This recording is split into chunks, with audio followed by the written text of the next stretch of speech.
One becomes a father by planting a seed. And planting seeds is a tenuous profession. I tell you this gospel parable from Jesus. Then he told them many things in parables, saying, a farmer went out to sow his seeds. As he was scattering the seeds, some fell along the path, and the birds came and ate it up. Some fell on rocky places where it did not have much soil. It sprang up quickly because the soil was shallow. But when the sun came up, the plants were scorched, and they withered because they had no root. Other seeds fell among thorns, which grew and choked up the plants. Still, other seed fell on good soil, where it produced a crop, 100, 60, or 30 times what was sown. Jesus goes on to explain that the seed he was talking about was the message of the kingdom of God. But this parable of the sower and the seed also tells about the precariousness of fatherhood. First, there is the biological aspects of fatherhood. Now, when some men are sowing their wild oats, they pray that the seed falls upon the barren path. But when a man wants to become a father, he finds himself in a powerless position. He has to rely upon things that are beyond his control. And power and control are archetypical and stereotypical images of manhood. Men are encouraged to be independent and stand alone, be strong, be tall. But to make a baby, you can't stand alone. A man cannot do it independently. He plants a seed and waits. Powerless. And waiting is a difficult thing for men. Now, I am not for a moment suggesting that men have it harder than women, because pregnancy changes a woman's body and mind and spirit. From the moment of conception, she is involved. But for the man, the act of involvement is over at conception. There's this detached waiting. And with new technologies, man, the sperm donor, is not even there at conception. And with cloning on the horizon, may not be there at all. The powerlessness of becoming a father runs counter to other notions of doing things and achieving things. Now, some men are given things to do during pregnancy, paint the nursery, lift heavy objects, assemble the crib, shop for odd food combinations. Busy work designed to make us feel useful and to try to make us feel included in the main event. I even took a class where they taught me to coach my wife's breathing. Talk about busy work. Because I know, that my wife knew how to breathe before she even met me. And yet somehow they tried to convince me that I was needed, just in case she forgot to how. It gives men that illusion of power that we crave. We can't push the baby out, so we say, breathe, honey. And lo and behold, they listen to us and they breathe. But in my case, I did not get to use my well-honed coaching skills. Though Ben was my first child, he was Gail's third pregnancy. So I'm pumped and ready to go, And she's so relaxed that she falls asleep between contractions. It's hard for the partner who is not actually having the baby to feel needed. Male or female, if you are not the one giving birth, your job is to stand by and wait, occasionally asking, "Is there anything I can do?" And I imagine adoptive moms and dads share the feeling of powerlessness. Plant that seed and wait. The seed gets planted by filling out forms, doing interviews, and then waiting. Every time the phone rings, the heart leaps. Is this the call?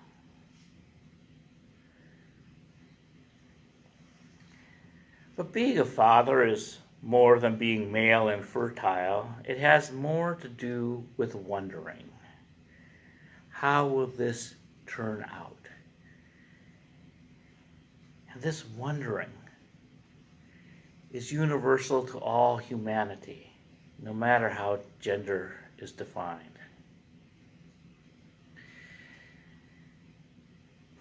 But after the baby is born, biological mothers have a clearly defined role: food supply.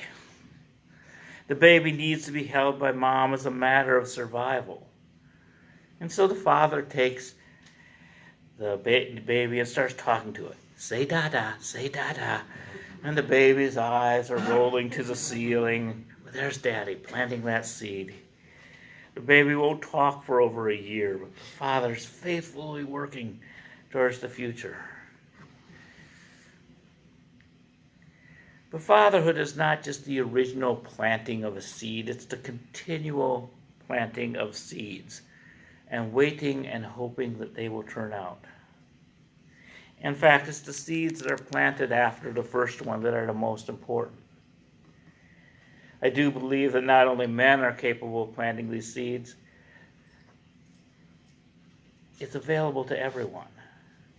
But culturally and mythically, men have been given the role as dispensers of wisdom. Stereotypically, mothers teach, mothers nurture, and fathers teach. But we know that these stereotypes fall down because we are all humans with our own unique constellations of nurturing and teaching abilities. Most male stereotypes assume absolute power. King of the castle has the power to lead, breadwinner, power to earn, handyman, the power to make things work. But fatherhood is the only male role that's not about power. It's about giving, planting a seed. And you're not sure which seed is going to take. You may teach your child to throw, but most children will not earn a living throwing a ball.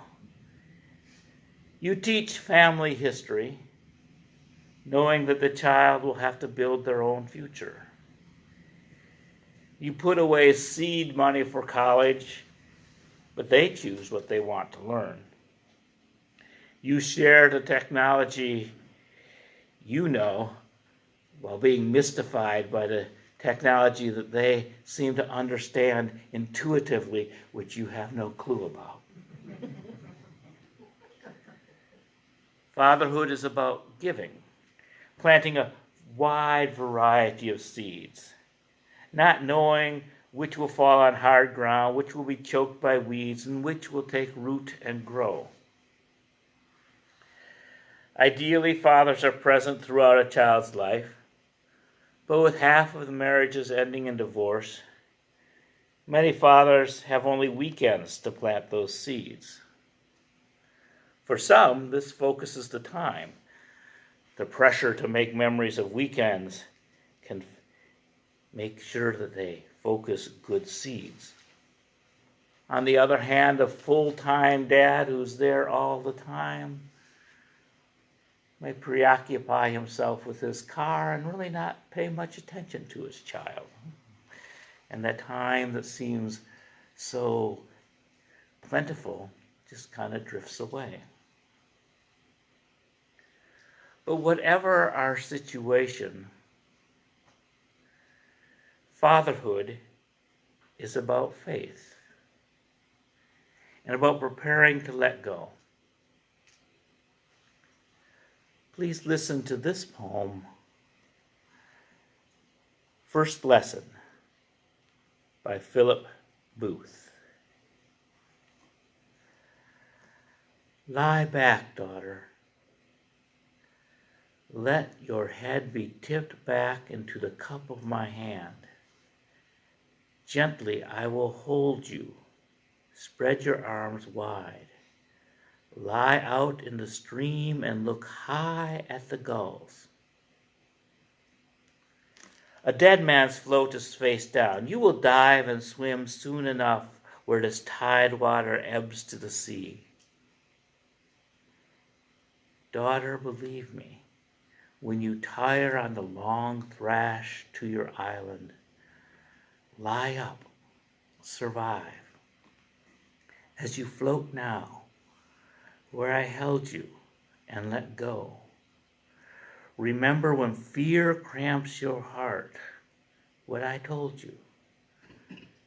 Lie gently and wide to the light-year stars.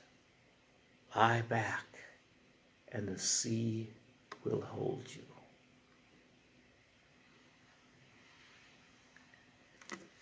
Fatherhood is an act of faith. You never know which seeds are planted and which ones will take. Alice Walker writes, I recall a scene when I was only 3 or so, in which my father questioned me about a fruit jar I had accidentally broken. I felt he knew that I had broken it. At the same time, I couldn't be sure. Apparently, breaking it in any event was the wrong thing to have done. I could say, yes, I broke the jar, and risk a beating or losing something valuable. Or no, I did not break it, and hope to bluff my way through. I have never forgotten the feeling that he really wanted me to tell the truth. And because he seemed to desire it, and the moments that he waited for my reply seemed quite out of time, so much that I can still feel them. And as I said, I was only 3. I confessed. I broke the jar, I said. I think he hugged me. He probably didn't. But I still feel as if he did. So embraced did I feel by the happy relief I noticed on his face, and by the fact that he did not punish me at all, but seemed instead pleased with me. I think it was at that moment that I resolved to take my chance with the truth. Although as the years rolled on, I went on to break more serious things in his scheme of things than fruit jars.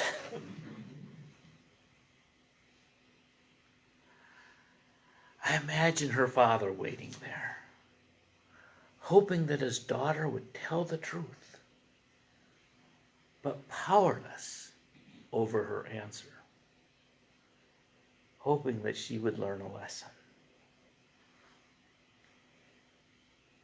Sean Lennon, whose father John died when he was 5, wrote, "We did a lot of drawing. He would scribble circles and on lines of paper, and I would have to turn it into whatever I saw in them. We took turns doing it to see who could make more things out of squiggles. That was a game I loved to play." He was a child who had no concept of what his father meant to a whole generation. man remembered for penning songs was remembered by his son for writing squiggles and teaching him to look for meaning in nothingness. Big lessons start out as little seeds. Think today on the seeds your father planted in your life and what seeds you want to plant in the next generation.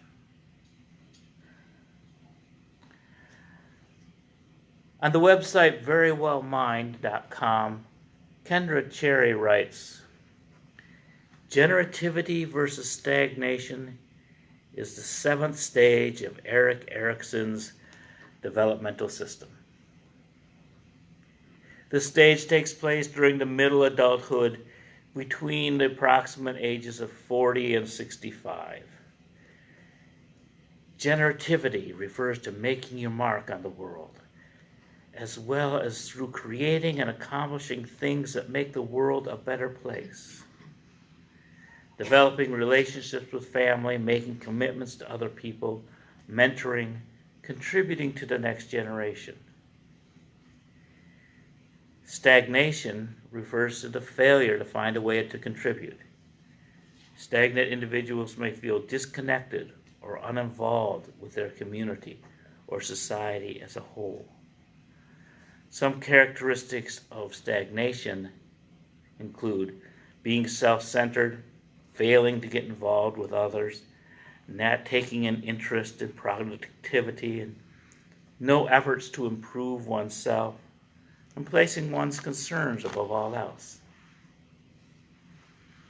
Those who fail to attain the generativity skill feel unproductive and uninvolved in the world, which leads to the next stage of Erikson's model, the final stage, integrity versus despair. One looks back at what one has done and tries to find meaning. And this can be hard if one concentrates on one's failures. Even successes can get tainted with the idea, but still I could have done more. If one has feelings of despair, one can remember that most seeds do not grow. Much of what we accomplish is based on things beyond our control. For those who have accomplished much, this notion can bring humility. And for those who have accomplished little in the eyes of the world, this notion can bring forgiveness. One way to avoid despair in later life is to realize that generativity does not have to end. It's not about raising children of your own. The next generation is always out there, and there's always something one can give. One can keep planting seeds. Retirement can bring the opportunity to plant seeds that you never even thought of before. Political action, letters to the editors, exercise class, taking a watercolor class, and suddenly you might be producing paintings for the last 20 years of your life. Something that you never thought of when you were an accountant. Writing memoirs and sharing them. You never know what impulse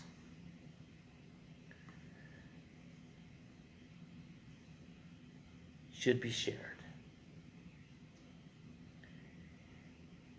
Detach your sharing from the expectation of results. Learn to intrinsically enjoy giving to the wider community. Whatever one's gender, the human experience allows us to keep on giving. Even when bedridden, we can share kindness with our caretakers. Even when our short-term memory ceases to function. The old stories might be worth telling. Plant seeds. You never know where they might grow. May we bless and be blessed.